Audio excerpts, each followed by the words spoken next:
So behind me we have a Japanese K car, or tiny car. It's a Cocoa Mira. It gets about 64 miles to the gallon and pushes 52 horsepower. We paid around 4,000 US dollars for it, and it had 32,000 miles. Now, it's not the smallest car in all of Japan. It's not the smallest K car.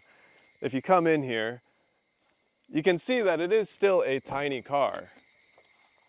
So tiny, in fact, I can easily flip it if I really wanted to, but I think that might be a little dangerous. So the first thing I want you to look at when it comes to this car, if you come down here, the tires are very, very thin. Like, these are almost tractor-sized tires in America. They are so tiny. And me just standing next to the car, you can see it's not a normal sized car. Now, if we have a little peek inside the car, we can check out what's inside. First thing you're gonna notice about this car is that the steering wheel is on the opposite side. It's on the right-hand side. That's because in Japan, they drive on the opposite side of the road. So as far as the steering's concerned, everything's about exactly the same. It's just on the opposite side. Even the pedals, you still steer with the same foot and brake with the same foot. You even get cup holders, not just one, but also one way over here, which I can show you right there. And then you get two cup holders down here. As far as the Prendl's concerned, it's a little different, but the main things, the park, reverse, neutral, and drive, are the same. I don't know what these other two do. So as you can see, there's no key in the ignition, but we can start it because the key's in the car. And when we rev the engine up, it doesn't sound too bad for 52 horsepower. But you will notice when you turn the AC on and you're going at high speeds, there will be a loss of power. You will noticeably lose power while you are driving with AC on because this engine is so tiny. And as for AC, you don't get that many controls. It's just turn the fan up, turn the fan down, change the temperature, and then you can change it from just blowing in your face to blowing in your face and your feet. You really don't get much here. As for this little panel here, this is a built-in GPS system, and also it controls like your speaker stereo, but that's kind of all you get out of it. But one of the coolest features that I love more than anything is this. If we push the seat all the way up to the front and then remove the headrest completely, we can actually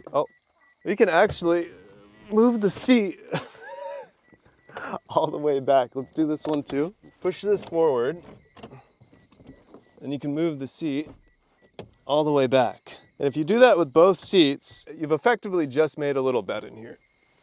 And if you had like some pillows and blankets, you could just sleep in your car, no problem. This is probably the coolest thing that America needs to adopt, because our seats, they're slacking. As for trunk space, if we come back to the trunk over here, you can see it comes equipped with this little thing, which you can remove. This is kind of nice if you want to hide what's in your trunk, but you can remove that, and then you're left with this. And then there's a feature where you can take these, and if you wrap the seatbelt around, you can push these down. And you've effectively just got this entire flat area you could do whatever you want with. Like, I could just crawl in here.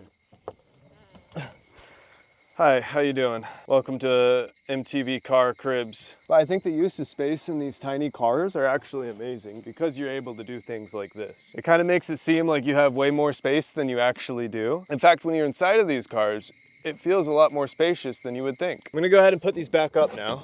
I think I just made the car dirty. We just cleaned this like 10 minutes ago. It's kind of dirty now.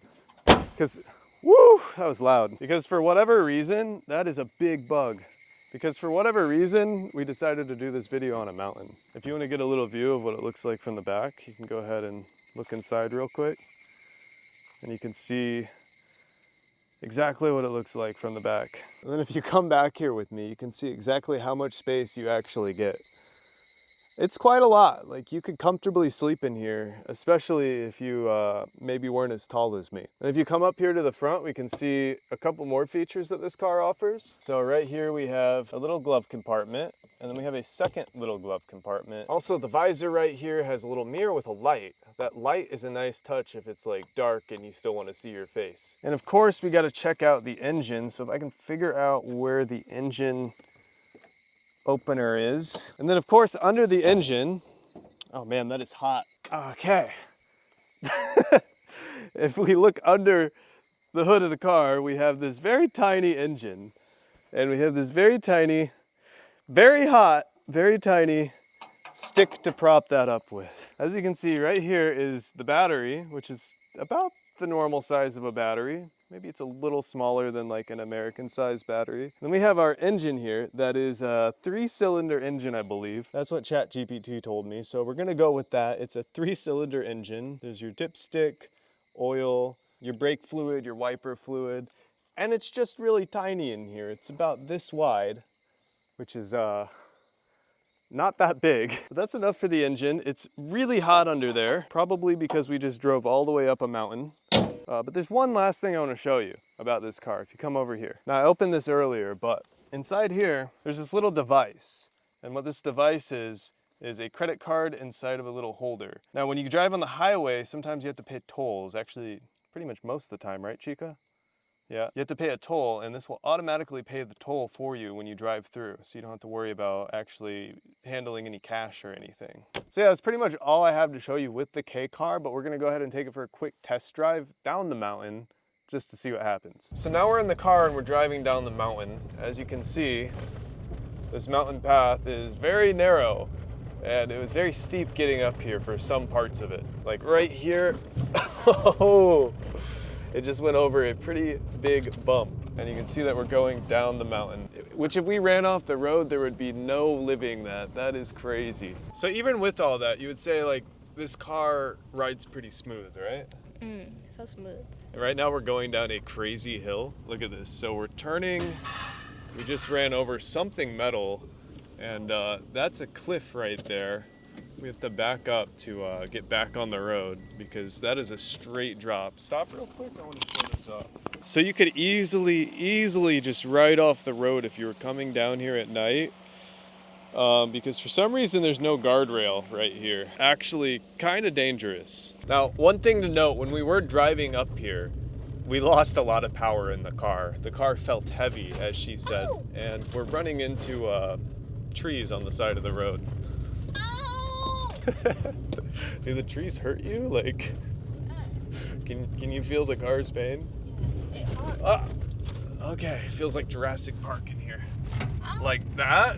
Yeah, you feel that? You feel all the pain of the car? Overall, a great car. I love the features where you could just go basically camp in your car, no big problem. Yeah, okay. This one too? Yeah, okay. How about this one? Gets great fuel economy. The price of the car was great with only like 32,000 miles, something like that when we got it. And overall, it does everything a car needs to do, which is get you from place to place. But 64 miles a gallon is wild. That probably saves so much money on gas. Anyway, that's the end of this video. If you guys liked it, then go ahead and subscribe for more Japanese content. And also, she wants me to show you guys this, but we're going through a forest right now and it's very beautiful. So, peace out. Peace out.